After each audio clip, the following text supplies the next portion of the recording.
Assalamualaikum warahmatullahi wabarakatuh.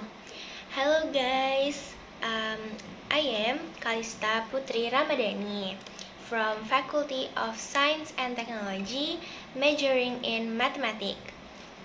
Today I would like to make a review video about the material on Monday, 29th of January 2024. Okay, first of all, let me tell you about my activity.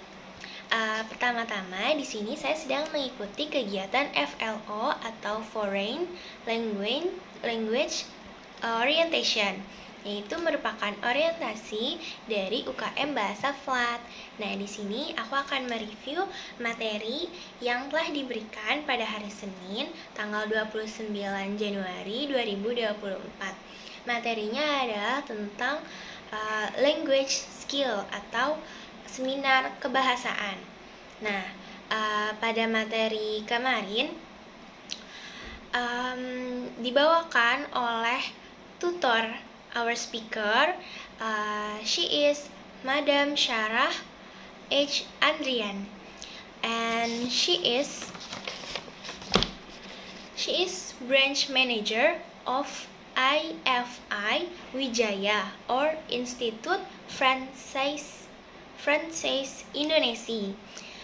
Nah, kemudian selain ada our speaker yang sangat amazing, ada juga astor atau asisten dari tutor kita, yaitu Kak Lifta Febia. She is Board of Language Department of UKM Bahasa Flat, and she passed Diplom d'Etudes Language Francis or DELF, dan pada tingkat A2. Sangat luar biasa sekali kan tutor dan astor pada materi hari Senin tanggal 29 Januari 2024 ini. Nah, jadi pada materi itu seminar bahasa. Jadi terdapat tema yang disampaikan oleh tutor kita, yaitu Madam Syarah. Jadi temanya adalah peran multilingualisme dalam dunia profesional global. Jadi seperti bagaimana sih peran kita sebagai orang yang mempunyai skill berbagai bahasa, bisa berbicara selain bahasa Indonesia atau dua atau lebih bahasa lainnya. Seperti misalnya yang kita pelajari di UKM Flat ini ada bahasa Prancis, Jerman, Korea, Jepang, dan Mandarin. Jadi dengan kemampuan kita memiliki language skill multilingual, bagaimanakah dampaknya terhadap dunia profesional yang mengglobal ini, seluruh dunia? Jadi pertama-tama globalisasi dan modernisasi ini adalah dua hal yang tidak bisa dipisahkan, because globalization is part of modernization. So both of modernization and globalization saling mempengaruhi satu sama lain. And then I will tell you the definition about modernization and organization. First, modernization. Modernization is perubahan masyarakat from traditional to modern. Jadi modernisasi ini adalah perubahan masyarakat dari yang tradisional ke modern. Misalnya awalnya kita bertukar pesan itu melalui surat, kita mengirimkan surat kepada tujuan. Tapi karena adanya modernisasi ini, sekarang sudah ada email, sudah ada telepon yang bisa mengirim surat lebih cepat dan juga lebih terjaga juga rahasianya. Karena jika melalui internet kita langsung menuju ke orangnya dan juga itu lebih cepat dan aman dan efektif.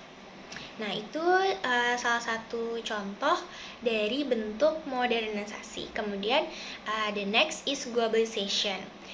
Globalization is proses hilangnya batasan antar negara di dunia. So, dari artinya aja udah global. Jadi, seluruh dunia, hilangnya batasan. Jadi, yang tadinya kita tidak bisa mengakses negara lain, kita tidak bisa berhubungan, bukan tidak bisa tapi sulit dan membutuhkan waktu yang lama karena harus menyeberangi lautan atau terbang menggunakan pesawat. Tetapi karena pengaruh globalisasi ini, kita jadi tidak ada batasan antar negara. Kalau dihubungkan dengan contoh modernisasi yang tadi, contohnya adalah ingin berkirim surat ke negara lain, kita bisa menggunakan internet juga. Itu adalah bentuk dari globalisasi. Jadi globalisasi and modernization ini sangat berhubungan dan tidak bisa dipisahkan. Kemudian Madam Syarah juga menjelaskan bahwasannya bahasa ini adalah salah satu kunci dalam menggenggam dunia. Kenapa? Karena bahasa ini digunakan sebagai alat komunikasi, bukan? Nah, jika kita bisa mengerti bahasa dari negara lain, maka kita bisa menggenggam dunia ini. Maksudnya kita bisa mengerti culture, kita juga bisa mengerti tentang politik maybe, or how other people in other country, culture and attitude. We can learn together and study more about other country. Selanjutnya, seperti yang tadi sudah saya katakan, bahasa ini adalah kunci menggenggam dunia karena bahasa adalah alat komunikasi yang efektif, dan kemampuan menggunakan bahasa ini atau language skill adalah hal mutlak di era globalisasi ini. Karena hilangnya batasan antar negara, maka penggunaan bahasa, language skill and multilingual skill itu adalah hal yang kayak sudah seharusnya kita punya untuk kita bisa survive di era globalisasi ini. Kemudian, jika kita telah mempelajari banyak bahasa, like multilingual, pola pikir kita akan terpengaruh karena kita berpikir bagaimana maksud kita tersampaikan dalam bahasa yang lain. Jadi, pikiran kita akan bekerja dengan ekstra dan juga lebih logis dalam berpikir karena terbiasa untuk merangkai kata-kata yang bahasanya selain bahasa awal kita, selain bahasa pertama kita.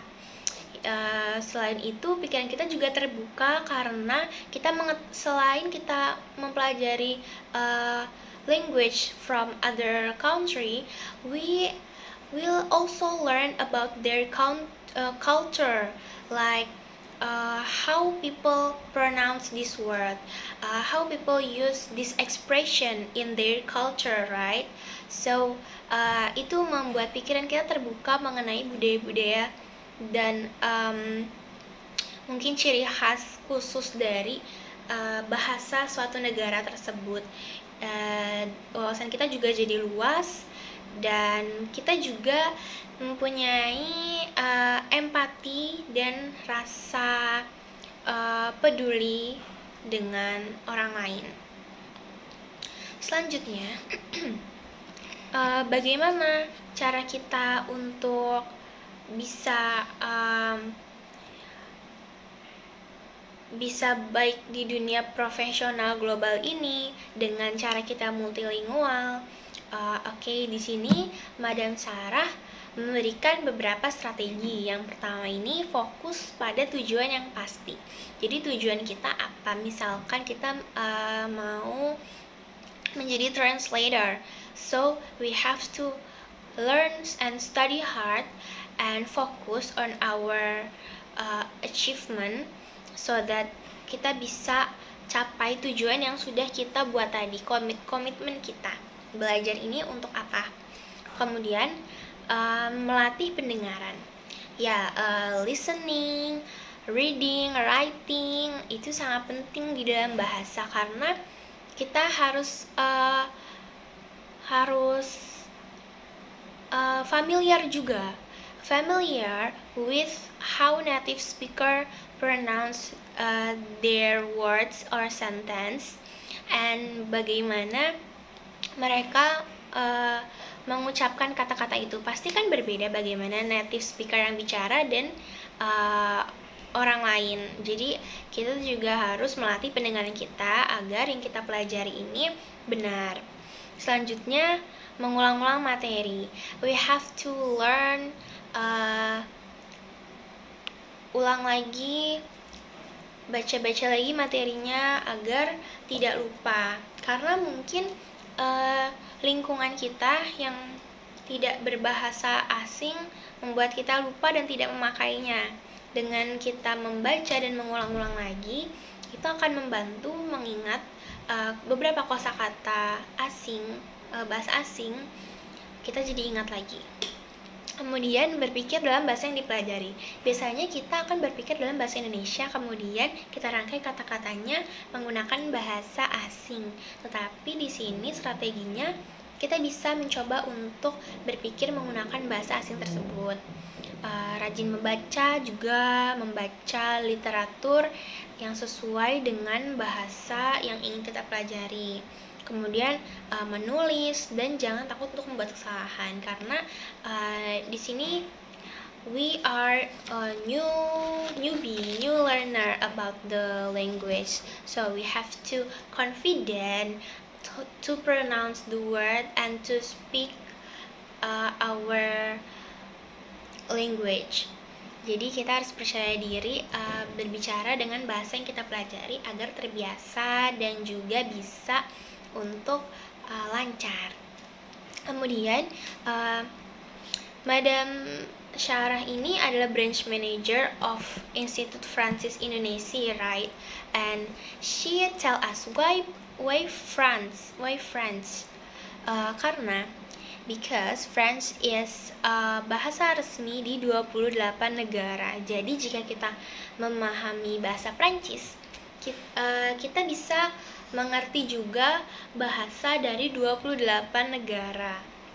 Kemudian bahasa Prancis merupakan satu dari 3 bahasa yang paling digunakan di dunia karena 28 negara kan. Jadi banyak sekali negara-negara yang bahasa resminya adalah bahasa Prancis. Dan juga 30% bahasa Prancis ini mirip seperti bahasa maksud saya bahasa Inggris, 30% bahasa Inggris itu mirip seperti bahasa Prancis. Jadi kita tidak akan asing, kita masih tetap familiar karena English mungkin second language. Jadi kita masih bisa untuk mempelajari bahasa Prancis. And Prancis diajarkan dan dipelajari di 5 benua. Hampir semuanya pasti ada yang belajar bahasa Prancis karena tadi banyak negara yang menggunakan Prancis sebagai bahasa resminya. Okay, that's all from me.